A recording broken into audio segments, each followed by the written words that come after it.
Hello friends, আমরা বিকালে বেরিয়েছি একটু ঘুরতে। এখানে পূজা হচ্ছে সেটা দেখতে। এই দেখো, আমরা পূজার এখানে এসে গেছি।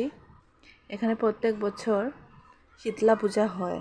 শীতলা মাঝে ওনার পুজো হয়, 5 দিন হয়, দুর্গা পুজোর মতোই। দেখো, খুব সুন্দর ডেকোরেশন করেছে এখানে, খুব ভালো লেগেছে আমার।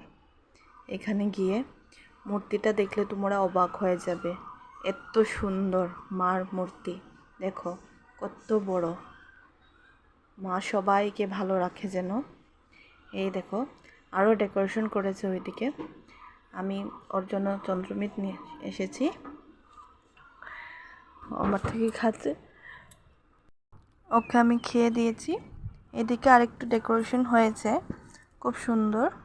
এই যে জল পড়ছে এখান থেকে, দেখো, এটাও সুন্দর হয়েছে। এরপরে এই যে গাছের মধ্যে বাল্ব লাগিয়েছে, লাইটিং। সবাই খালি শুধু ফটো আর ভিডিও করছে। এই দেখো, আমার দিদি এখানে দাঁড়িয়ে রয়েছে। ও তো আসতে চাইছিল না, ওকে জোর জবরদস্তি এনেছি, বলেছে আমি এসেছি, চল আমার সাথে। এই দেখো, আমাদের ততন বাবা লাইট দেখে অবাক হয়ে গিয়েছে। এখানে এই যে ছোট শিব মন্দির যে আছে, সেখানেও প্রণাম করছে। এখানেও একটু সাজিয়েছে লাইটিং করে। এই যে ওকে আমি কিস করেছি, ও মিটিয়ে দিয়েছে। আমরা একটু খাওয়া দাওয়া করেছি, চাট খেলাম। আমি এগরোল খাই না, ওরা এগরোল খেয়েছে, ওকে খাইয়ে দিচ্ছে। দেখো, খেয়ে ওর ঝাল লেগে গিয়েছে, একটু ঝালই ছিল। এখন তো মাজা খাচ্ছে। দিদির নিরামিষ ছিল, তাই ও মাজা খাচ্ছিল, ও জোর জবরদস্তি খেতে চাইছিল।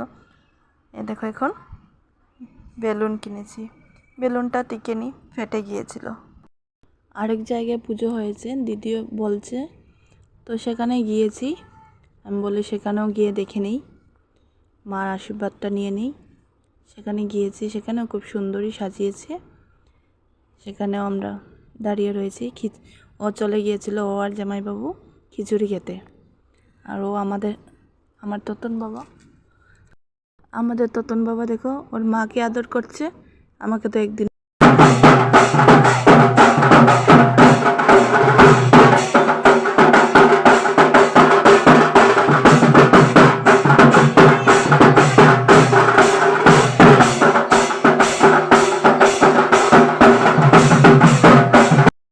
পুজোটা দেখা হয়ে গিয়েছিল, এখন আরতিও দেখা হয়ে গেল। এখন বাড়ি যাচ্ছি, টাটা।